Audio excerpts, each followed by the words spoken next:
Analogi yang kuat banget ya, rasanya langsung kebayang gimana paniknya saat nilai uang yang kita pegang terus-terusan bocor, terkikis entah kemana. Oke, yuk kita bedah lebih dalam. Nah, di pembahasan kali ini, kita akan coba jawab pertanyaan besarnya. Apakah Bitcoin itu beneran sebuah benteng digital yang kokoh, atau jangan-jangan cuma sekoci spekulatif yang sama-sama berisiko di tengah laut ekonomi global yang lagi nggak menentu? Mari kita cari tahu sama-sama.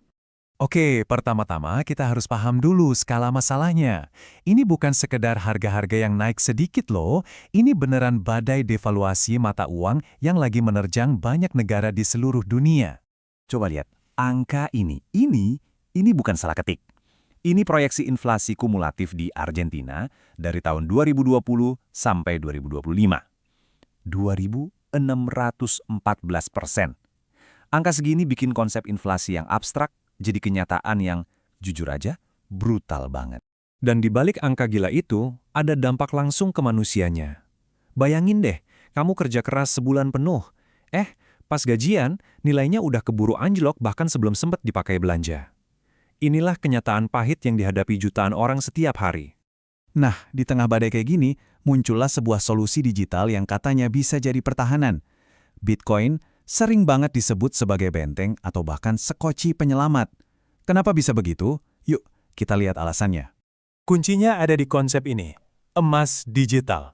Jadi gini, sama kayak emas fisik yang udah jadi penyimpan nilai ribuan tahun, karena jumlahnya terbatas, Bitcoin itu didesain untuk punya sifat yang mirip, tapi di dunia digital. Nah, ini angka saktinya. Cuma akan ada 21 juta Bitcoin, titik. Jumlah ini udah dikunci secara algoritma, nggak bisa diubah-ubah. Nggak ada bank sentral atau pemerintah manapun yang bisa seenaknya nyetak Bitcoin lebih banyak dan bikin nilainya jadi turun. Jadi, poin utamanya ada 3. Pertama, karena suplainya terbatas, nilainya nggak bisa dilemahkan dengan cara dicetak terus-terusan. Kedua, dia independen, nggak dikontrol sama kebijakan bank sentral yang kadang justru bikin masalah. Dan ketiga, kalau kita lihat sejarahnya, kinerjanya seringkali melampaui laju inflasi.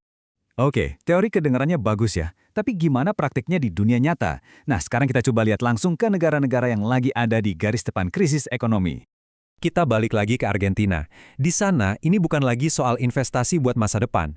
Ini udah jadi perjuangan harian, berpacu dengan waktu, cuma buat nyelamatin sisa-sisa tabungan dan gaji mereka. Lihat deh grafik ini. Ini gambaran jelas gimana peso Argentina anjlok nilainya. Waktu mata uang lokal mereka terjun bebas, warganya ya jelas lari cari perlindungan.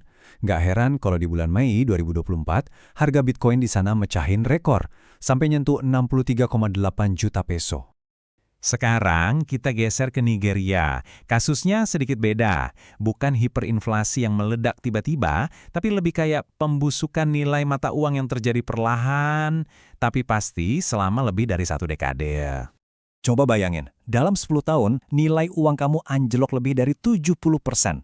Makanya nggak heran kalau banyak warga Nigeria yang ngelihat Bitcoin bukan sebagai ajang spekulasi, tapi sebagai cara buat melindungi kekayaan mereka jangka panjang dari inflasi 2 digit yang nggak ada habisnya.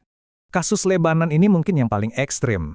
Di sini yang gagal bukan cuma mata uangnya, tapi seluruh sistem perbankan mereka runtuh total.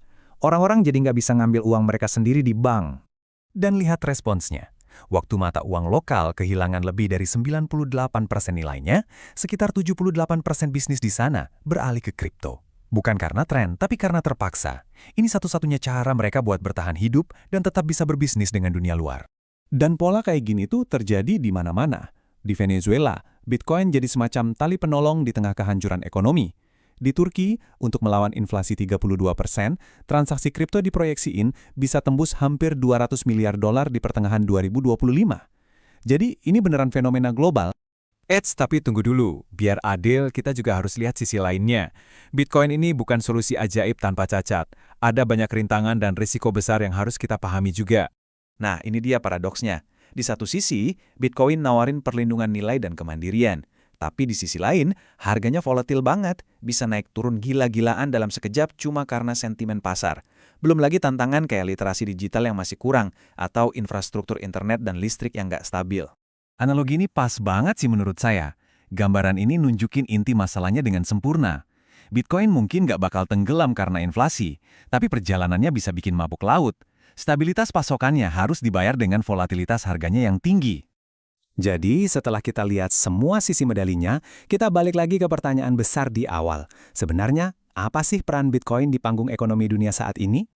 Nah, ini dia mungkin kesimpulan terpentingnya. Cara pandang kamu terhadap Bitcoin itu sangat bergantung pada kondisi ekonomi tempat kamu tinggal. Buat kita yang mata uangnya relatif stabil, Bitcoin mungkin kelihatan kayak aset spekulasi yang berisiko. Tapi buat jutaan orang di Argentina, Nigeria, atau Lebanon, ini adalah alat bertahan hidup yang sangat nyata dan praktis. Pada akhirnya, mungkin jawabannya adalah keduanya. Sebuah benteng yang mungkin masih dalam tahap pembangunan, tapi di saat yang sama juga berfungsi sebagai sekoci penyelamat, yang sangat dibutuhkan oleh mereka yang kapalnya sudah terlanjur tenggelam. Pertanyaan besarnya, akan jadi seperti apa dia di masa depan? Nah, itu yang menarik untuk kita pikirkan bersama.